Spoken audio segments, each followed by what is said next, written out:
여러분 잘 지내셨습니까? 오늘도 영상을 통해 예배하는 자들, 그리고 또 이곳에 나오셔서 하나님을 예배하시는 모든 분들과 서로 마음의 인사를 나눠보도록 하겠습니다. 손가락 인사하시죠? 기억하시죠? 사랑합니다. 사랑합니다. 네, 영상을 보시는 분들도 사랑합니다. 네.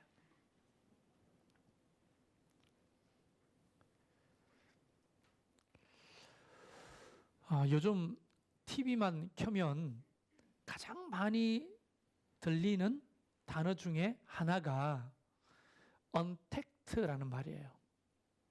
이 언택트라는 말은 소위 말하면 비대면, 고객과 만나지 않는, 접촉하지 않는 시대라는 겁니다. 그래서 우리는 학교 아이들도 선생님과 만나지 않고 학습을 진행하고 있고, 그리고 또 고객들도 뭔가를 사려고 할 때 온라인 쇼핑을 하게 되죠.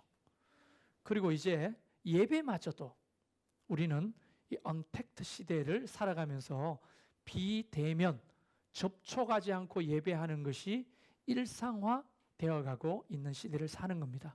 그래서 문서나 또 인터넷 뉴스나 또 TV를 틀면 이 언택트라는 단어가 굉장히 많이 나옵니다. 이 광고에도 언택트 시대에 여러분에게 이것을 알려드립니다. 이런 광고들도 생기는 거예요. 비대면이 일상화가 됐다는 겁니다. 자, 그러면 저는 이 부분에서 한번 곰곰이 생각해 봤어요. 우리는 주님을 대면한 적이 있는가? 어때요? 여러분 주님을 만난 적이 있나요? 얼굴과 얼굴을 대면한 적이 있나요? 그러니까 겉으로 볼 때는 우리는 항상 하나님과 언택트한 상황에서 신앙생활을 해온 겁니다.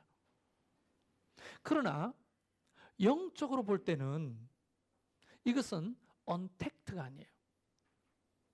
우리는 하나님을 언제나 대면하고 사는 것이 신앙생활인 거거든요. 그러니까 하나님을 대면한다는 것은 장소의 문제는 아니죠, 사실. 요한복음 4장에 보면 사마리아 여자와 예수님의 이야기가 나옵니다. 거기 보면 이 여자가 도발적으로 주님 앞에 이렇게 말합니다. 아니, 유대인 남자들은 사마리아 사람과 이야기도 섞지 않고 같이 만날 수도 없는데 어떻게 내한테 말을 겁니까? 해놓고 이렇게 질문하는 거예요. 어떤 사람들은 그리심산에서 예배하는 것이 옳다. 어떤 사람은 예루살렘에서 예배하는 것이 옳다 하는데 도대체 누구 말이 맞는 겁니까? 왜냐하면 사마리아 사람들은 예루살렘에 갈 수 없었기 때문에 그리심산에 성전을 지어놓고 그곳을 자기의 예루살렘 성전처럼 삼았거든요. 근데 사마리아 사람들은 어디서 예배하는 것이 옳다고 했습니까? 그리심산에 세워진 성전에서 예배하는 것이 옳다. 이렇게 말하고 유대인들은 예루살렘에 세워진 성전에서 예배하는 것이 옳다. 서로 누구 말이 맞느냐는 거예요. 예수님은 곰곰이 생각하다가 아마 여기가 옳을 거야 이렇게 말씀하셨다면 모든 사람들은 다 거기가 옳은 줄 알고 거기를 갔겠죠. 그런데 주님의 답변은 참 의외입니다. 주님은 장소를 얘기하시지가 않았어요. 그리신 산에서도 말고 예루살렘 산에서도 말고 어디서? 신령과 진정으로 예배할 때가 온다. 그렇게 답변을 하셨거든요. 물론 그 사마리아 여자가 그 이야기를 알아들었을지는 모르겠어요. 그러나 우리는 알아들을 수 있습니다. 아, 하나님과 대면하는 것은 장소의 문제가 아니라 누구의 문제냐면 신령과 진정이라고 하는 것이 성령과 예수 그리스도를 의미하는 거거든요. 성령의 도우심으로 예수 그리스도를 통해 우리는 우리의 예배 대상이신 하나님 아버지를 만나게 되는 거거든요.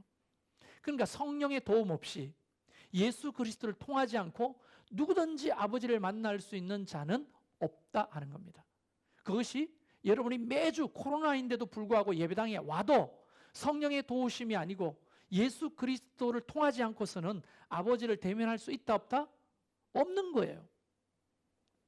그러나 극단적으로 보면 지금 영상으로 접속하여 하나님을 예배한다 할지라도 성령의 도우심과 예수 그리스도를 통해서 아버지 하나님께 예배하고자 한다면 그곳에서도 주님을 만날 수 있다 없다?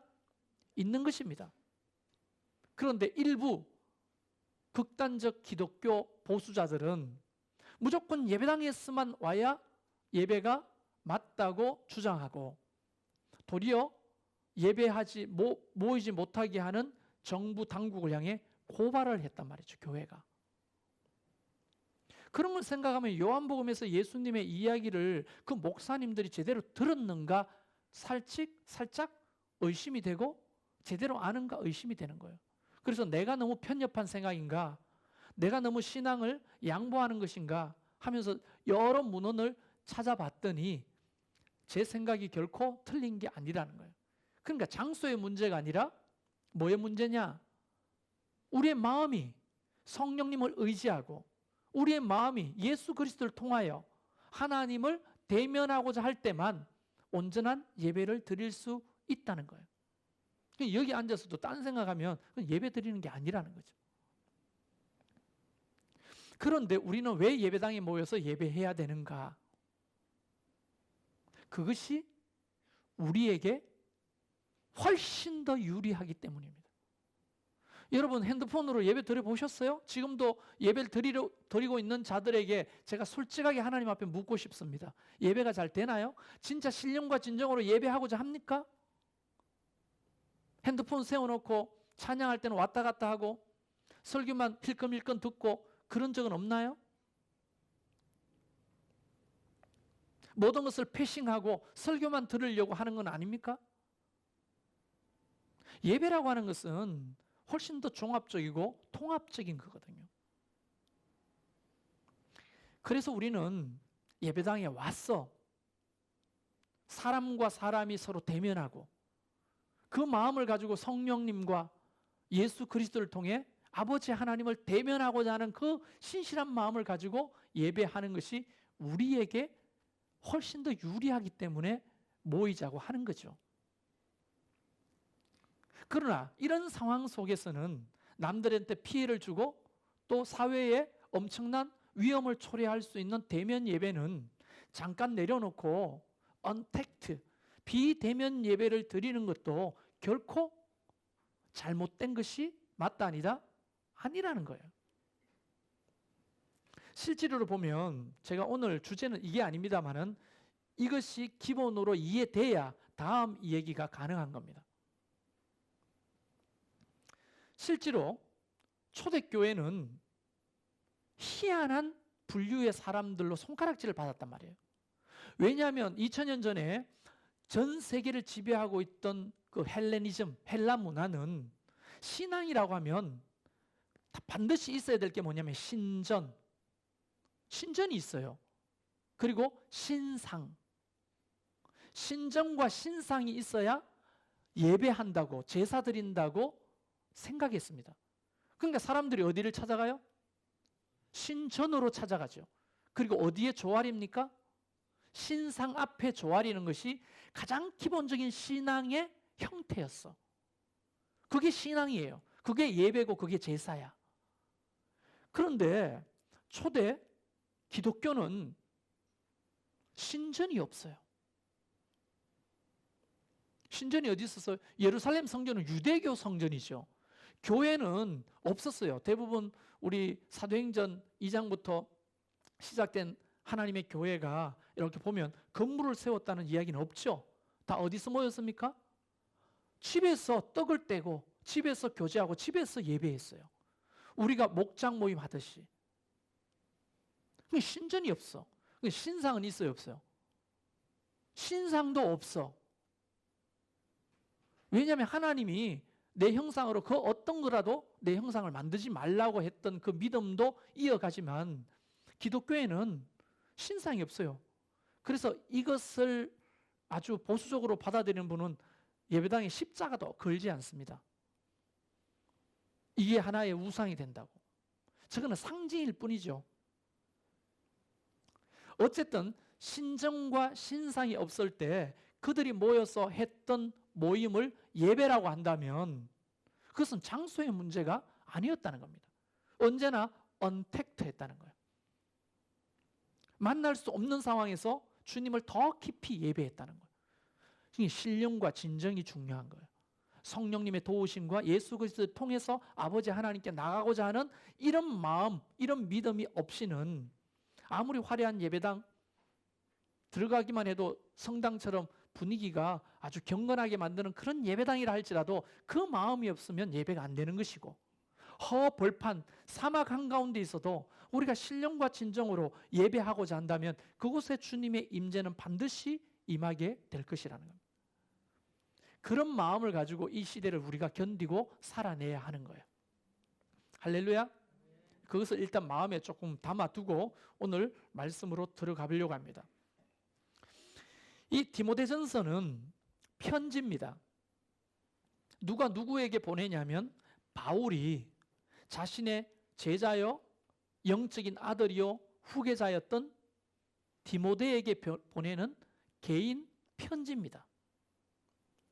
바울이 선교 사역을 하다가 로마 감옥에 1차로 투입이 돼요. 그 감옥에 투옥이 돼요. 그리고 2년 동안 감옥살이를 하고 나옵니다. 그리고 그는 아이고 또 감옥에 들어갈까 봐 복음 사역 못하겠다 이러지 않고 또 우리가 잘 아는 마게도냐 환상을 보고 마게도냐로 떠나면서, 그게 자기가 없잖아요. 지금 없는데 디모데가 걱정이 되는 거야.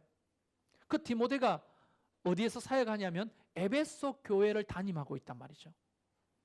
근데 그 에베소 교회는 사도행전 19장에 보면 에베소에서 일어났던 전도 사역에 대한 이야기가 아주 상세하게 기록되어 있는데요. 온갖 일들이 다 일어납니다. 여러분 집에 돌아가셔서 19장 읽어보면 참 재밌어요. 막 바울을 제우스라고 하고 막 사람들이 이래요. 그러면서도 막 핍박도 있고 여러 가지 어려움도 있는 가정에 여러 가지 고난 속에서 디모데와 2년 내내 힘을 써가지고 세운 교회가 에베소 교회거든요.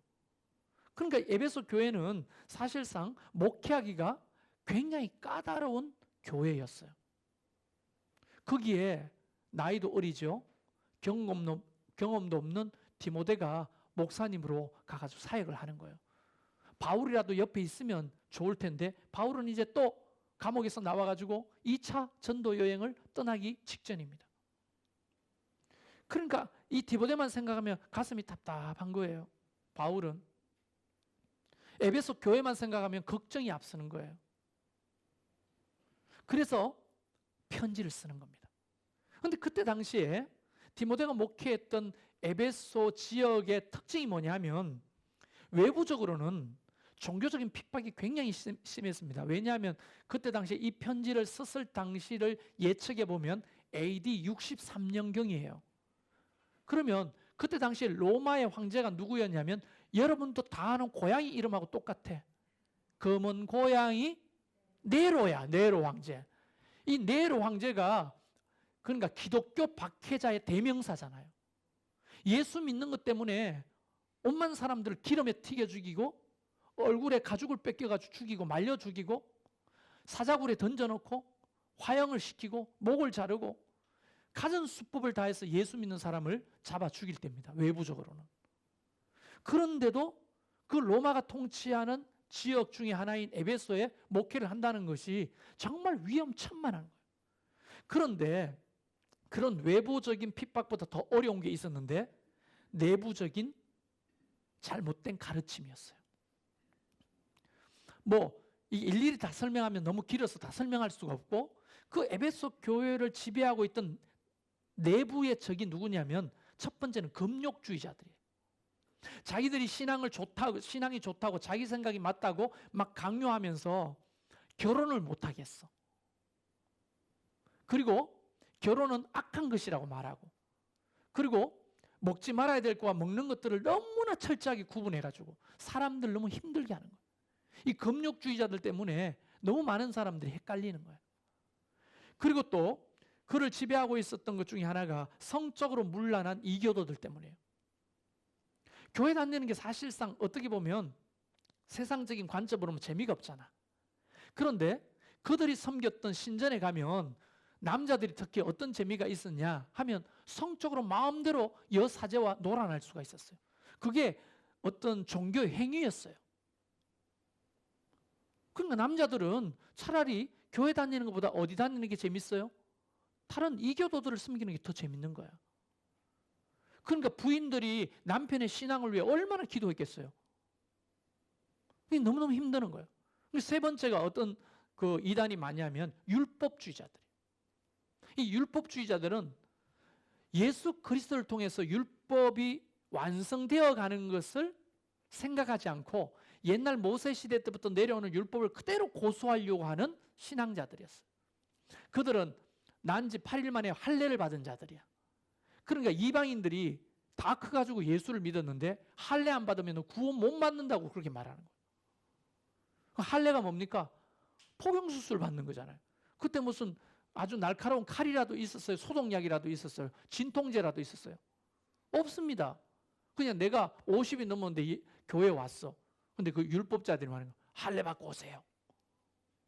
어떻게 돼요? 난 도저히 못 받는 거예요. 그래서 교회를 떠나는 거예요.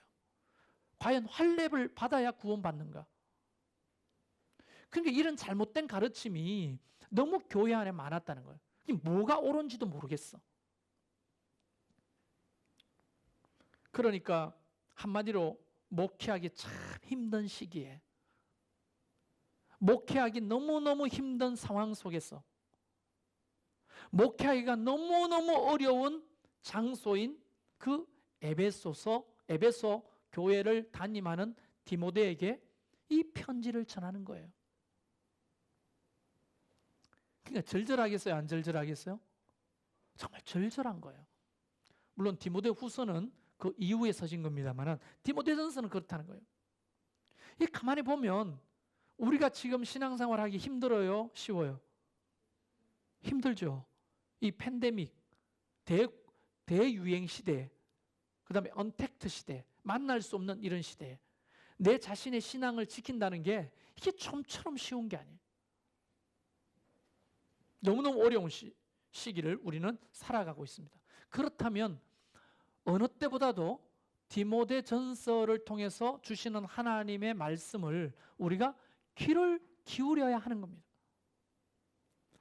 시대는 다르지만 신앙생활 하기는 매 한 가지 힘든 시기를 살아가잖아요. 그들은 에베소 교회 교인들은 도대체 그 상황 속에서 어떻게 자기의 신앙을, 이 공동체를 지켰을까? 오늘날 우리도 똑같이 이 팬데믹 시대에 우리는 어떻게 내 자신의 신앙을 지키고 이 공동체를 지켜야 할까? 디모데전서는 바로 그런 고민 속에 있는 우리 교회와 성도들에게 주시는 하나님의 마음이라는 거예요. 1장이 딱 시작됩니다. 디모데전서 1장은 인사합니다.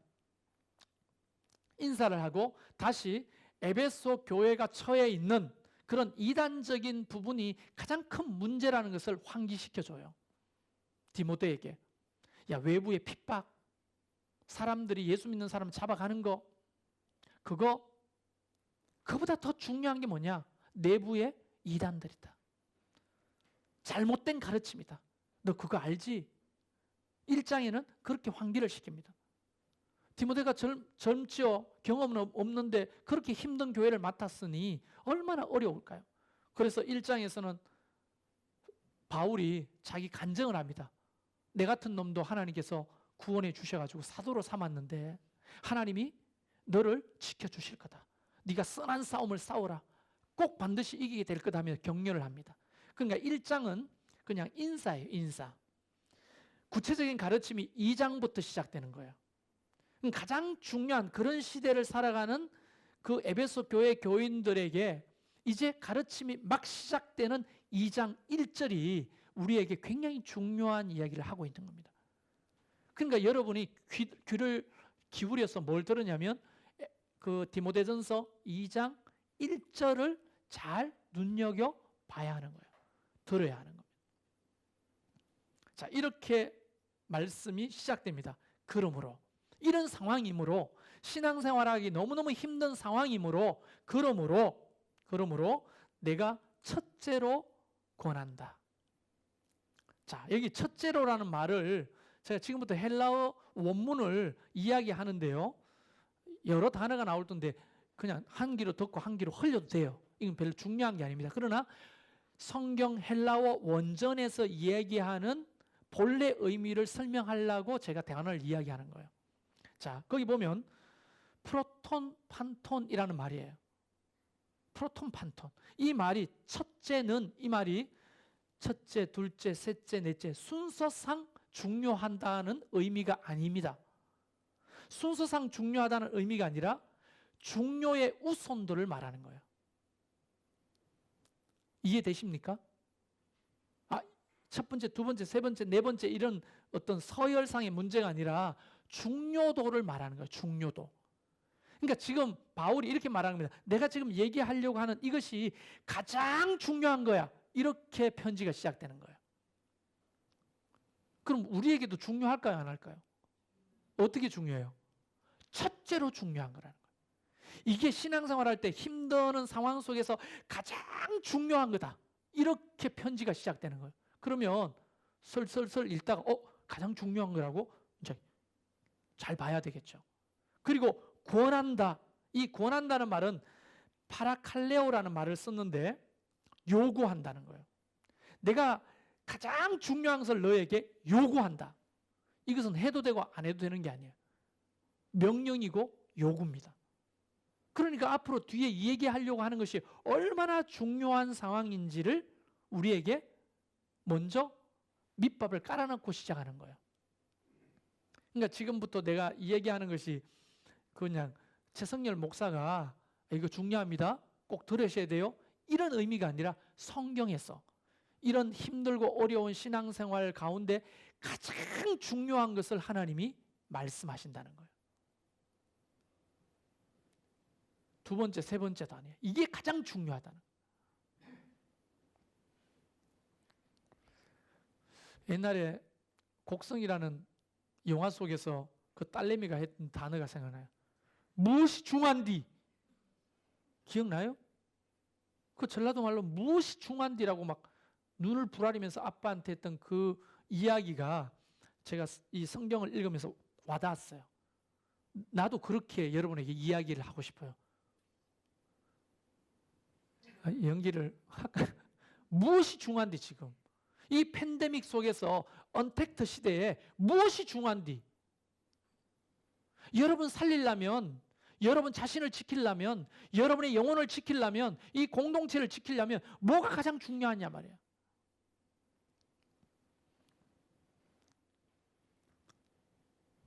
그 얘기는 뭐가 중요한지는 뒤로 이야기하기로 하고 이것을 해야 되는데, 여러분도 다 아는 그거지만 이것을 해야 되는데 누구를 위해 하라고 하냐 하면 이렇게 말합니다. 모든 사람을 위하여 하라. 이걸 해야 되는데 이것이 뭔지는 뒤에 얘기할 거예요. 여러분도 아는 그거예요. 이것을 하는데 모든 사람을 위해 이것을 해야 된다. 이 모든 사람이라고 하는 것은 판돈, 안드로폰, 안드로이드 폰이죠. 안드로폰. 헬라어가 그래요. 이 안드로폰이라는 말은 국적, 인종, 지위, 소유, 젠더, 성별이죠. 성별, 나이, 사상, 종교 그런 걸 전혀 따지지 않는 무차별적인 대상을 말하는 거예요. 그러니까 누구를 위해서는 이것을 하고 누구를 위해서는 이것을 안 하는 게 아니라는 거예요. 지금 바울을 통해서 하나님이 하시는 얘기는 이 세상의 모든 국적을 초월해서, 모든 성별을 초월해서, 모든 지위를 초월해서 그들을 위해서 기도하라는 거예요. 자, 그런데 그 대상이 그렇다면 2절에 보면 임금들과 높은 지위에 있는 모든 사람을 위하여 하라. 여기서 임금이라는 단어가 바실레온이라는 단어를 쓰는데요. 여기에 뭐가 포함되어 있냐면 교회를 핍박했던 로마의 황제 네로도 포함되는 말입니다.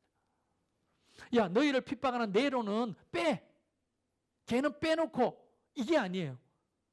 우리가 뭔가를 해야 되는데 그 뭔가의 대상이 교회를 핍박하고 교회를 불지르고 교인들을 죽이고 있는 네로 황제를 위하여서도 이것을 하라는 거예요. 그러니까 예외가 있어요, 없어요? 지난 수요일에도 얘기를 했습니다. 유아 강간을 했던 아무개 씨가 이제 12월에 출소를 하게 돼요. 근데 자기가 살던 안산으로 돌아오겠다는데 피해자도 고스란히 그곳에 삽니다. 이게 난리가 난 거죠. 근데 그 사람이 행한 짓거리를 보면 입에 담을 수 없는 짓을 했습니다마는 성경은 뭐라고 말했냐면 그 사람을 위해서도 기도하라고 하는 거예요. 북한이 우리 국민을 총으로 쏴 죽이고 누구 말이 맞는지 몰라도 불까지 태웠다는 보도가 계속 나옵니다. 끔찍한 일이죠. 그런데도 불구하고 그 총을 쏘고 불을 질렀던 북한군을 위해서도 기도하라는 말씀인 거죠. 그리고 저는 광화문에 나가 태극기 흔들면서 집회를 강행했던 그 세력들에 대해서 너무 화가 나요. 그러나 그 대상도 기도에서 빠뜨릴 수 없다는 것입니다. 여러분, 하나님 나라의 가치가 어떤 건지 알겠죠? 우리가 좋아하고 우리가 필요하는 사람만을 위해서 이것을 하라는 게 아니에요. 그리고 또 이것은 모든 사람일 뿐 아니라 2절 말씀에 보니까 이런 말씀이 있어요. 이는 우리가 모든 경건과 단정함으로 고요하고 평안한 생활을 하려 함이라. 다시 말하면 누구를 위해 이것을 하라냐면 우리 자신을 위해서 이것을 하라고 말씀하시는 거예요. 자, 여기 조금 설명을 해봅니다. 이는 우리가 모든 경건과, 여기서 경건이라고 하는 유세베이아라는 말은 하나님을 향한 예배나 종교적인 헌신을 말하는 거예요. 그리고 뒤에 단정함으로, 이 셈노데티라는 말은 도덕적인 진지함, 고상한 인격을 말하는 거예요. 이걸 여러분이 알아듣기 설명하면 우리의 신앙과 인격을 위하여, 우리의 신앙과 인격을 위하여 이것을 하라는 겁니다. 그리고 이렇게 말합니다. 고요하고 평안한 생활을 하려 함이라. 이 고요하다는 말은, 에레몬이란 말은 외부의 방해가 없는 평온한 상태를 말하는 거예요. 다시 말하면 전쟁이 없이 평안한 상태를 이야기할 때 에레몬이라는 이 고요함이라는 말을 씁니다. 뒤에 평안함이라고 하는 것은 레시콘이란 말은 내면의 안정을 말하는 거예요. 내면에 근심이 없는 상태. 자, 이거를 쉽게 풀어 말하면 이렇게 이걸 왜 해야 되느냐? 지금 제가 설명하려고 하는 이거를 왜 해야 되느냐? 모든 사람들을 위해 하고 우리의 원수들을 위해서도 하지만 네 자신을 위해서 이것을 하라. 뭐 때문에 하느냐? 네 신앙과 그리고 너의 인격을 정말 평안하게 지속시키며 생활할 수 있도록 이게 필요하다는 거예요. 뒤집어 말해볼까요? 이거 안 하면 고요와 평안한 삶이 깨지는 거예요. 이거 안 하면 우리는 더 힘들어지는 거예요. 그러니까 우리 자신을 지킬 수 있는 굉장히 중요한 방식을 하나님은 오늘 디모데전서를 통해 우리에게 설명하고 계시는 거예요. 이 코로나 시대에 자기 신앙을 지키기가 너무너무 힘든 시대에, 이 교회 공동체를 지키기가 너무너무 힘든 시대에 진짜 고요하고 평안한 생활을 하기 위해서는 반드시 이것을 해야 된다. 그래서 내가 첫 번째로 권한다. 중요한 것 중에 가장 중요한 거다. 이렇게 이야기하는 거예요. 그게 뭐예요? 그게 뭘까요? 제가 입에 침 튀기면서 설명했죠. 이게 뭘까요? 기도예요, 기도. 바울이 디모데에게 다른 얘기 충분히 할 수 있잖아요.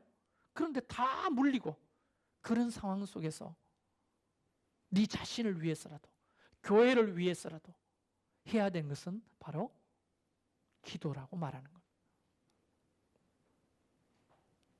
그러면서 기도를 이야기하는데 이렇게 말하죠. 1절은 간구와 기도와 도고와 감사를 하되. 이 똑같은 말을 4번씩이나 반복한 게 아니더라고요. 제가 주석을 찾아보고 여러 가지 문헌을 좀 찾아봤더니 의미는 비슷비슷하지만 전혀 다른 성격과 뉘앙스를 가진 기도의 내용들이더라고요. 자, 한번 설명해 보면 예전에 제가 한번 설명한 적이 있습니다만은 간구.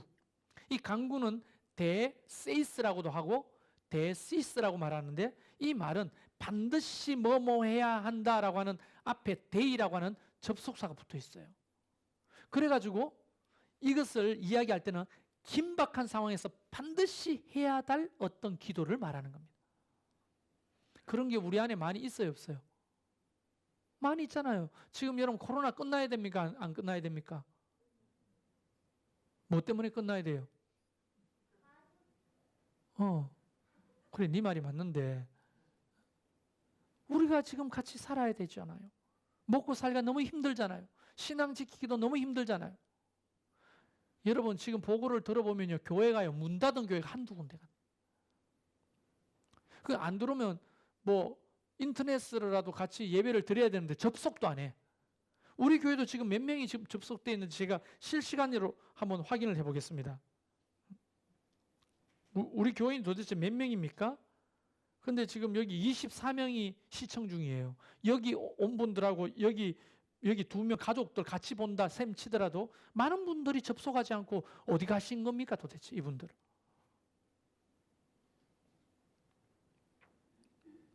그들은 자기 신앙을 지키기가 너무 힘든 거예요. 그들의 문제라기보다 상황 자체가 너무 힘든 거예요.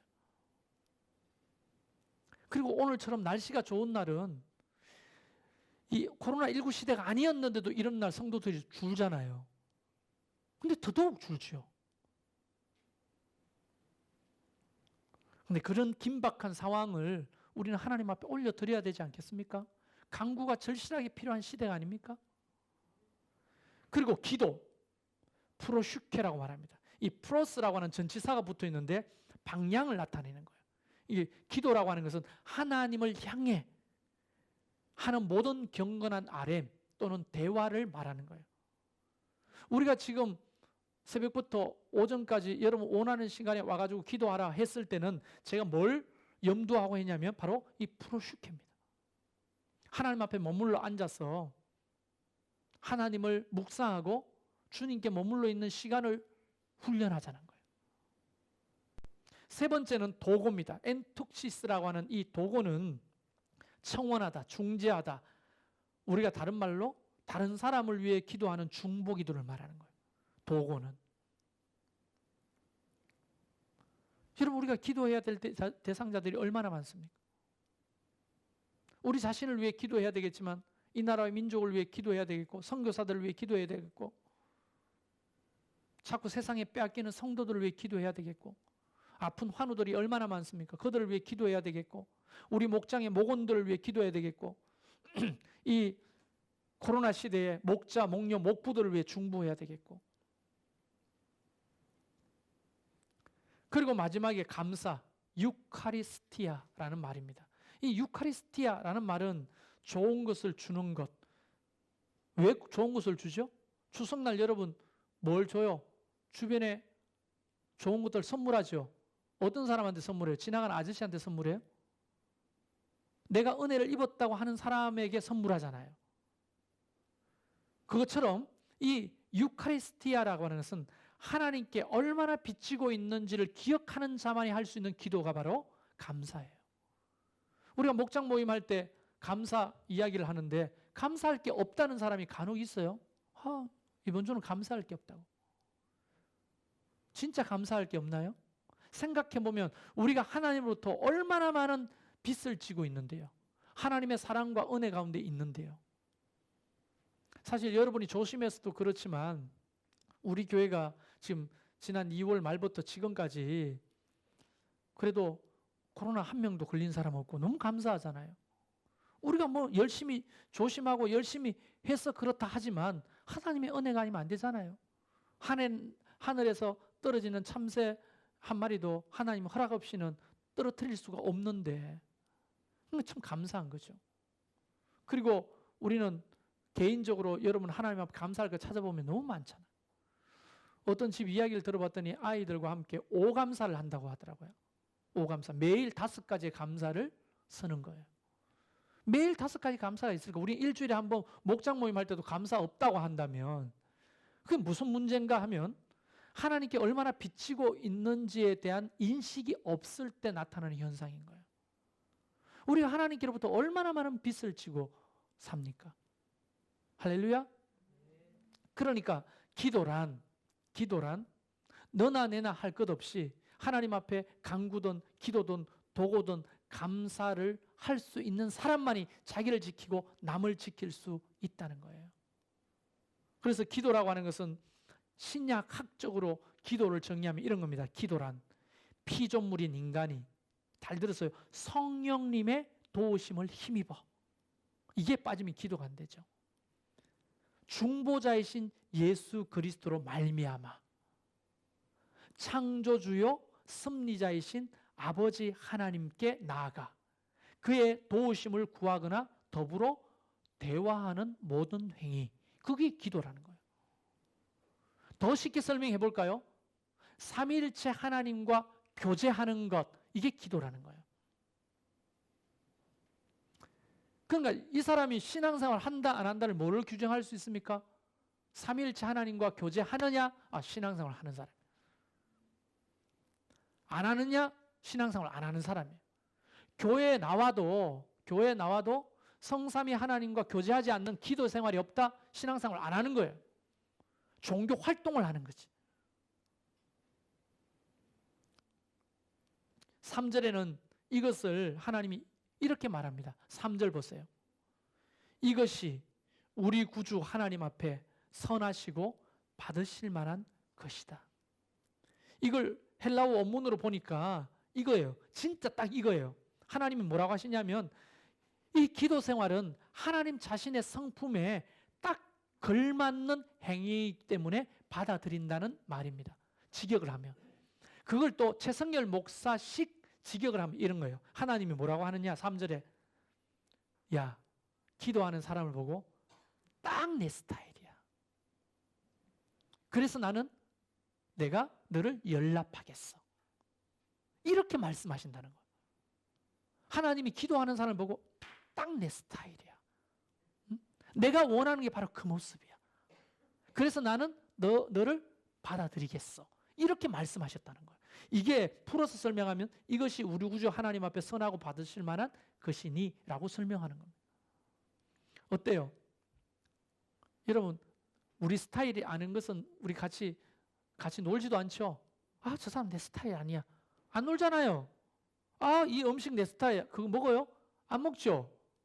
하나님도 그러신다는 거예요. 내 스타일 아닌데 하나님이 받지를 않으시는 거예요. 내 스타일이야. 하나님 받으신다는 거예요. 근데 그 딱 내 스타일이야 하는 대상이 누구라고요? 간구와 기도와 도고와 감사를 하는 사람. 기도의 삶을 사는 사람을 하나님이 딱 내 스타일이야. 이렇게 말씀하신다는 거예요. 어때요? 우리는 주님의 스타일로 신앙생활을 하나요? 주님의 스타일일 때 주님이 우리를 연락하신다, 받으신다는 거예요. 그러면 끝나는 거 아닙니까? 인생 끝나는 거 아니에요? 뭐 로또가 돼야 인생 끝납니까? 갑자기 아멘 소리가 들리는데 로또가 돼야 인생 끝나는, 진짜 인생 종칠 수도 있어요. 로또 되면. 그런데 기도하면 인생 끝나는 거예요. 우리 막말로 끝나는 거예요. 하나님이 우리를 연락하시는데 나와 동행하시죠. 내 이름으로 구하는 모든 것을 응답하시죠. 우리가 어디를 가든지 우리와 동행하시죠. 우리를 지키시죠. 그런 사람과의 약속인 거죠. 그래서 제가 기도하자는 겁니다. 이 언택트 시대에 하나님 앞에 와서 기도하자는 겁니다. 사람 없잖아요. 나오면 혼자 기도하는 거 아닙니까? 왔더니 뭐 한두 사람이 있을 수는 있어요. 그러나 떨어져 앉으면 뭐 코로나 서로 감염될 이유도 없고, 그러면서 자기를 지키자는 거예요. 자, 면허증을 가져도 운전 못하는 사람이 있죠. 그걸 우리는 무슨 면허증이라고 하죠? 장롱 면허증이라고 합니다. 면허증, 우리는 기도할 수 있는 면허를 받은 사람이에요. 하나님의 자녀니까.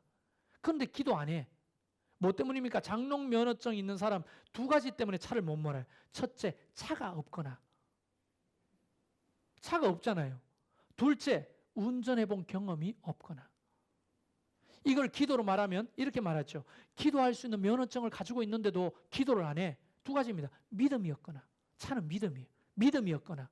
두 번째, 기도를 해본 훈련이 덜 됐거나. 그래서 저는 이 팬데믹 시대에 이웃을 사랑하고 실천하는 것도 중요하지만 여러분 자신을 지키고 이 공동체를 지킬 수 있는 것은 유일한 방법이 뭐냐? 기도입니다. 기도. 그래서 기도하자는 거예요. 오늘 이 기도에 대한 첫 번째 이야기를 했습니다. 앞으로 계속 한 7주 정도 기도에 대한 이야기를 여러분과 계속 나누려고 합니다. 해도 되고 안 해도 되는 게 아니에요. 우리 자신을 지켜야 될 거 아니에요. 우리의 영혼을 지켜야 될 거 아니에요. 이 공동체를 지켜야 될 거 아니에요. 이 목장 작은 공동체를 지켜야 될 거 아니에요. 기도하는 사람이 있는 그 공동체는 절대 소멸되지 않습니다. 그 공동체는 반드시 살아나게 돼 있어요. 그런데 기도하지 않아. 그 공동체는 아무리 화려한 건물을 짓고 많은 사람이 몰려들어도 결국은 소멸돼요. 하나님이 쓰시지도 않아요. 연락하지도 않아요. 그러면 우리는 자명한 결론에 도달합니다. 뭐냐? 이 팬데믹 시대에 언택트 하는 시대에 가장 중요한 거 첫 번째로 권하는 건 뭐죠? 기도의 삶을 사는 거예요. 지금 그래서 우리는 훈련 중입니다. 여러분 부지런히 왕래하면서 기도하십시오. 중복 기도실이 있습니다. 거기 왕래하는 사람 5명밖에 없어요. 지금 출석부 보면. 기도 제목을 여러분 내는 사람도 별로 없을 뿐더러 기도하는 사람도 별로 없는 교회는 망해가고 있다는 증거 아닙니까? 그래서 나중에 이야기하겠지만 목자 목녀들은요, 밖에 나가면 기도 카드 있죠. 빨간 거 노란 거 2개를 항상 가지고 다녀야 돼요. 성도들 대신 기도해가지고 올리면 기도자들이 돌아가면서 계속 그래서 기도해야 되는 거예요. 딱 까놓고 이야기하면 기도가 왜 힘들어져요? 기도실에 들어가 봤더니 맨날 기도 올리는 사람만 기도 올려. 그러니까 지치지 하는 사람도. 또 이 사람 기도해? 또 이 사람 기도해? 그런 마음이 솔직히 들잖아요. 계속 기도가 다른 사람의 기도가 올라오고 응답받았다고 붙여지고 해야 기도가 재밌는데 맨날 했던 사람의 기도만 올라오니까 기도하는 사람도 지치고 기도 제목 내는 사람도 별로 기대감이 없게 되는 거예요.